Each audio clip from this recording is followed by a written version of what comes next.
Eu concordo contigo. Eu só acho que falta, nesse período, por exemplo, agora mais recente, parâmetros para isso, né? Eu acho que, por exemplo, como é que você dialoga e faz coalizão governamental, governabilidade com fascista, protofascista, né? Uma coisa é você, sim, ter que dialogar por uma convivência respeitosa no campo da dignidade da pessoa humana. As pessoas se respeitam, né? Então você defende o empresariado, eu defendo o outro lado, ok, belezinha. Nós vamos aqui argumentar, nós vamos ter uma convivência respeitosa, aonde os princípios da dignidade da pessoa humana estão colocados. Outra coisa é você, como eu falei anteriormente, no início, é você querer abraçar Deus e o capeta com a justificativa de governabilidade. Aí não dá. Porque, Entendo, dados. porque você tem um contexto histórico, inclusive nosso, que ainda não foi também passado a limpo, chamado escravidão, por exemplo. A Casa Grande é senzala. Então, assim, a Casa Grande vai aceitar a senzala, sentar na mesa e tudo bem? Cara, não vai. Pera um pouco. Não vai rolar isso daí. Tá? A tua cabeça vai ser arrancada no primeiro momento em que o dono da Casa Grande, o senhor, quiser arrancar tua cabeça. E mais uma vez a gente viu isso acontecer com a Dilma. E aqui não vai nenhuma defesa ao governo da Dilma, que para mim foi uma coisa, o segundo governo foi um desgoverno, vou deixar muito claro isso, a minha modesta visão, a minha modesta maneira de entender. Apesar de tudo que se colocou de obstáculo para ela, de um monte enfim, sacanagem mesmo, para não usar outro termo, né? Feito. Economicamente foi um absurdo o governo Dilma, mas, assim, sinceramente, inventaram uma manobra contábil que ninguém entende direito o que é, para derrubar a Dilma. O atual presidente, o Bolsonaro, ele já fez coisa muito pior, e continua lá. O processo de impeachment é, infelizmente, um processo pautado pela lógica, não é a lógica política, é a lógica politiqueira, é a lógica dos conchavos palacianos. Enquanto houver essa falta de diálogo e a elaboração de resoluções, nós vamos continuar amargando uma falta de políticas verdadeiras, uma falta de impeachment. Isso aí não vai andar quanto isso. Vocês estavam falando isso, eu estava checando até aqui nos comentários, chegou aqui uma questão até relacionada a isso para você, André, que é assim, como a Constituição Federal tratou a democracia, o que é democracia e o que não é democracia, e os seus valores. Isso aí eu acho interessantíssimo essa pergunta, Laio, porque é o seguinte, eu vou responder. Primeiro eu vou falar o que não é democracia. Democracia não é só a vontade da maioria. Muita gente pode achar isso, mas não é. Democracia é uma vontade da maioria temperada ou modificada, respeitando as vontades, a existência, as dignidades das minorias. Mas, mesmo assim, a democracia ainda não é completa. Ela só se complementa, só se perfectibiliza quando a gente tem uma finalidade de aprofundamento, de aumento dos direitos humanos e sociais. Então, em última análise, eu resumindo, democracia é isso.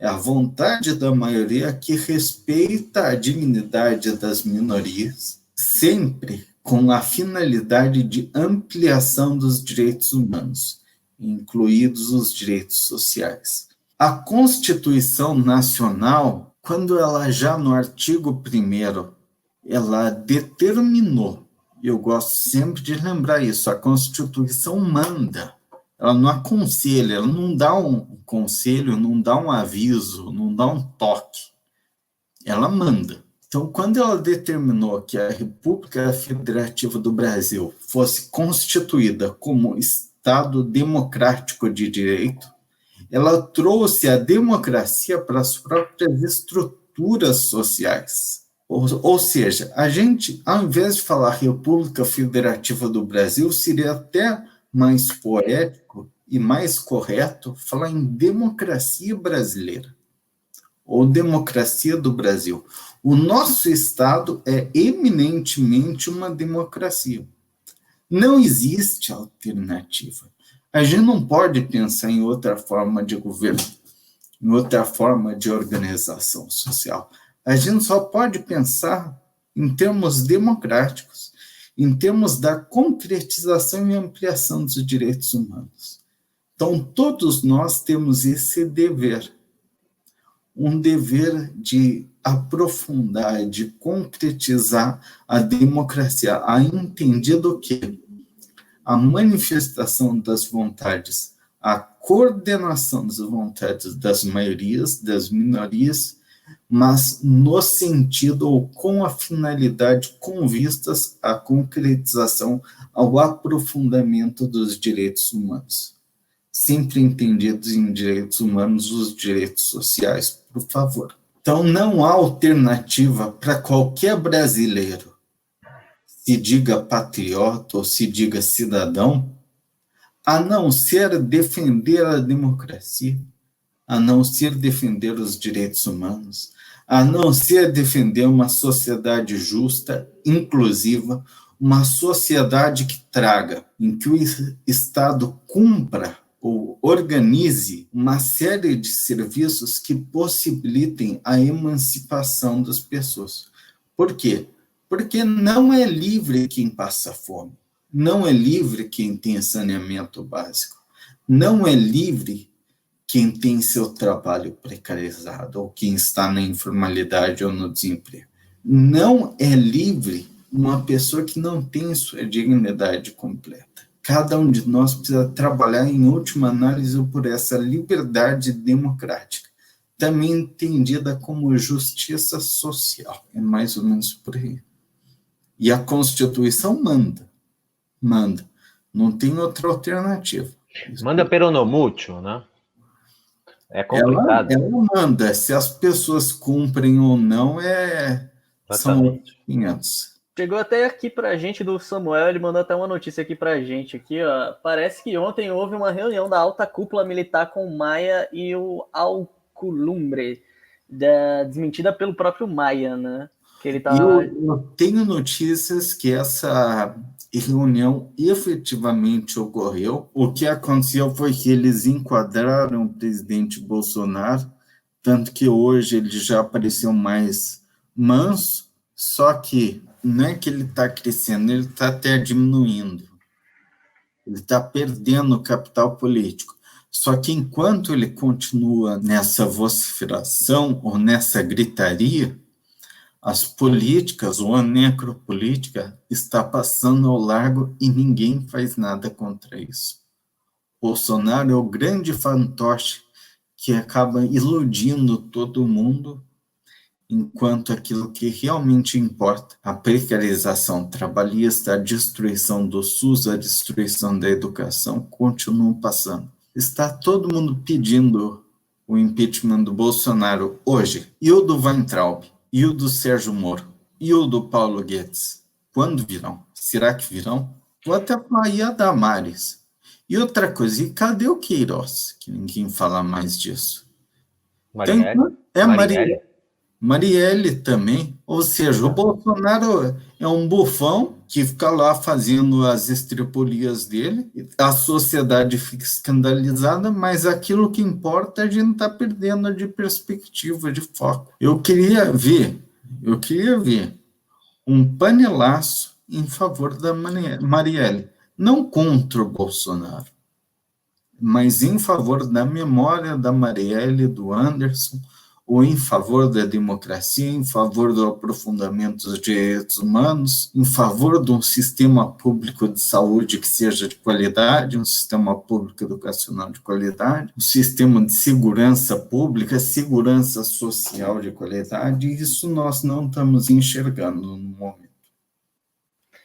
Você até chegou a falar nisso, né, nessa questão da gente não estar sempre olhando para o Bolsonaro, essas questões. Chegou até uma questão aqui, ó. Qual a importância da comunicação que o próprio presidente ele emite, né? Será que as aparições do presidente passam a informação ao povo sobre a pandemia são mentirosas? Porque é até uma coisa da gente pensar, né? Porque, tipo, os caras nesses dias aí ficaram comemorando, andando na rua como se nada tivesse acontecido, passando o dedo no nariz, abraçando gente, né, fazendo de conta que... Não, e isso aí, como eu falei no começo, ele apareceu hoje e perguntou o que eu fiz contra as liberdades, contra a democracia. É isso que ele faz. É isso que ele faz.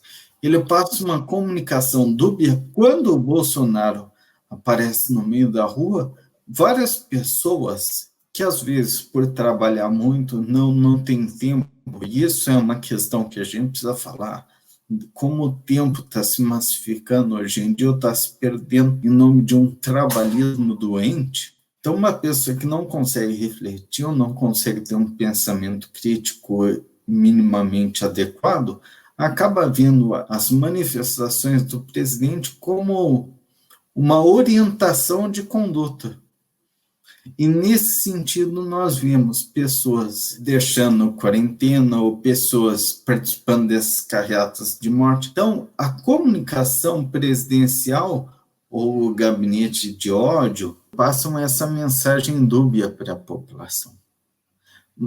E isso é um problema, sim, é um problema sério, porque atua em conjunto com a necropolítica. Mas nós precisamos não nos perder contra o Bolsonaro, contra a figura Bolsonaro. Nós devemos atacar a comunicação dúbia dele. Nós devemos atacar a política falha dele. O nosso papel é construir propostas de superação desse debate falho que ele cria. Então, o problema da comunicação presidencial é grande, mas do nosso lado também é grande. Nós precisamos trabalhar a comunicação para angariar maior apoio, para as pessoas entenderem e não caírem no conto vigário deles, entenderem que o nosso lado é o lado que realmente luta por elas. Então, isso que você falou, André, é bem interessante, né? Porque também tem uma coisa meio cultural colocada de imediatismo, por exemplo, né? Então, o nosso lado, acho que por vezes também acaba se perdendo por esse caminho. A gente precisa, para tentar avançar, olhar para os nossos umbigos, né? Para o nosso lado, e ver onde estão esses problemas, tentar consertar esses problemas, enfim, nos organizarmos e seguir, né? Porque não resolve você seguir com determinados problemas estruturais, né? Fica muito complicado, quer dizer, hoje, por exemplo, nós temos problemas estruturais seríssimos do nosso lado, seríssimos, né? De cooptação, de assim, burocratização, escandalosos, né? Se a gente for pegar aí os maiores sindicatos, por exemplo, é uma coisa desavergonhada de uma suposta esquerda, se é que foi um dia, se tornou esquerda, né? E também determinados mandatos, pessoas apenas e tão somente preocupadas com os cargos que ocupam, com seus salários, sabe? Não tem compromisso com o país. Então, eu acho que esse é um ponto crucial, importantíssimo, porque enquanto a gente insistir nesse imediatismo, vamos seguindo, sabe aquela coisa de empurrar com a barriga, mas e aí você olha para o lado, mas esse pessoal que está mais preocupado com a vida deles, com o umbigo deles, vai continuar com a gente? Vamos. E aí tem um argumento que é assim, básico. Quando você vai nesses sindicatos, quando você vai em conselhos de direitos humanos, tomados por essa esquerda desavergonhada, e vai lá procurar resolver o problema, dialogar, trazer aquele espaço para o que foi o princípio da criação daquele espaço, de um sindicato que é defender os trabalhadores, né? De um conselho que é participar, por exemplo, Conselho de Direitos Humanos, né? Participar de uma vida social, de defesa da dignidade da pessoa humana. e buscar solução para os problemas, nem que seja para chegarmos ali intramuros e termos que convidar alguém a se retirar, aí vem o argumento pronto. Não, calma, não é o momento. Porque é tudo que o outro lado quer. Então, nós estamos no não é o momento, meu amigo, há muito tempo. E nós estamos aceitando pessoas do nosso lado que, na realidade, estão interessadas nos seus bolsos. Enquanto nós não resolvermos isso, o nosso processo civilizatório não caminhará. Isso eu tenho a mais clareza, a mais absoluta certeza. Porque, infelizmente, quando estamos numa trincheira, sem minimamente termos segurança com quem está do nosso lado na mesma trincheira, nós, no mínimo, temos que constatar o seguinte: eu estou na trincheira errada. Eu preciso me preocupar em criar uma trincheira com gente comprometida com esse país.